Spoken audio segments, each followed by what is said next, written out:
Hello, beautiful ones. Coming on for a really quick live before I jump on a call to talk to all my professional numbers in here. You know who you are.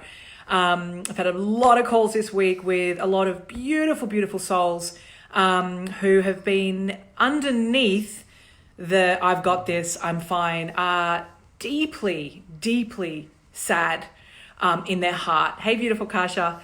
And the thing that I want to share is that, you know, we used to feel good about ourselves if we were like, you know what, I've had all these things happen to me in my childhood, but I'm fine and I'm going to suck it up and I'm just going to get on with it. It was almost like we were proud of ourselves for just being able to keep on keeping on. And we're in a time globally where we are being invited by this coronavirus to drop down into our heart space and to deal with our shadow self, to deal with our past hurts, our past trauma, our past abandonment, our past of coming into a family where you didn't feel like the priority, you didn't feel seen, you didn't feel important. This is the time to actually let yourself unravel, to take off this sign that's across your head that says, I'm fine. Dylan, stop. That says, I'm fine. I've got this. No, you're not fine. No, you haven't got this.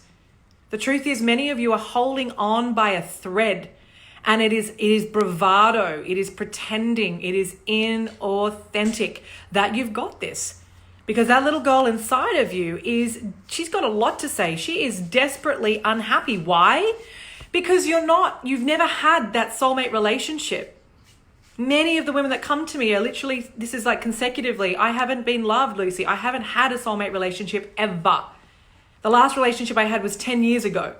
This is a fucking travesty because I attract epic women, beautiful women, you know, in and out, inside and out. And I'm like, how is this even possible? With everything you've got to offer, that you are not being loved. And the thing that's so tough to watch is that many of you have just accepted this, that, you know, love is hard, I'm not lovable, I'm not good at love, and it's not true. You are just addicted to staying numb because you're not willing to actually open up Pandora's box to look at what's actually inside because you're scared about what might come up. And my message to you today is let that shit come up, because without you being willing to open up, to look and see all of the things that have been holding you back from who you really are, you are going to be literally saying goodbye to that dream. And many of you have already done that. You've turned your back on your dream a long time ago. Why? Because you talked yourself out of it. You don't believe for a minute that you can have a soulmate relationship. You don't believe for a minute that you're enough and that anyone would actually want to really commit to you and support you and love you. You don't believe that. And that's just all shitty stories and conditioning that has been keeping you really small. So numbing looks like keeping really busy, numbing out on Netflix, drinking too much, eating too much, you know, just wanting to sleep more than you normally should. Numbing can also just look like, you know, having the same conversation with friends about your issues, but not actually doing the work to cut through the mess. It's not enough just to say, hey, I know I need to fix this. I'm really numb. That's not enough. It's not. You're going to just do work cerebrally.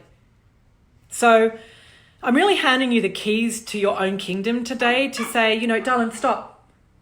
To say enough of the numbing bullshit that's keeping you small, that's keeping you out of love. It is masculine and it is keeping you out of the connection that you are desperately craving.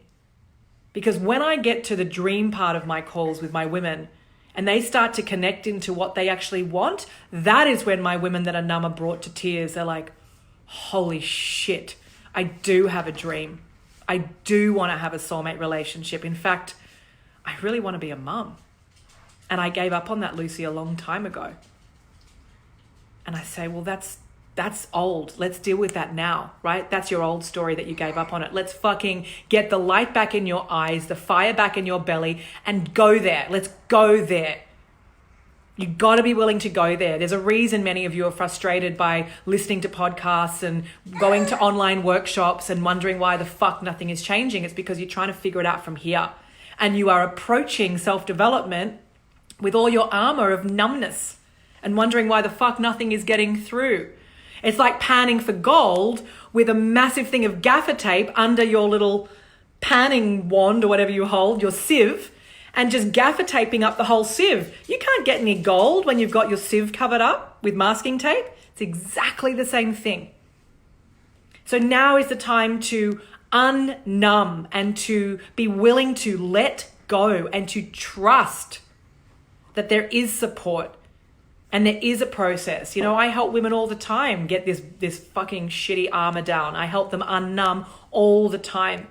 But for as long as you want to stay in control and you're only willing to share this much, I can't help you. No one can help you, because you've got to want to help yourself, and you've got to want your dream more than your fear. You've got to want your dream more than your protection. You've got to be willing to give up the control and this feeling of like, I've got to hold on. I'm independent. You've got to be willing to get rid of all that, because it's not serving you. It's never going to, and it's going to keep you single, out of love, anxious, depressed, and awake at night. Okay, and there's another way to live, and I can certainly help you with that. All right, darling, I'm going to come and give you cuddles. Mwah.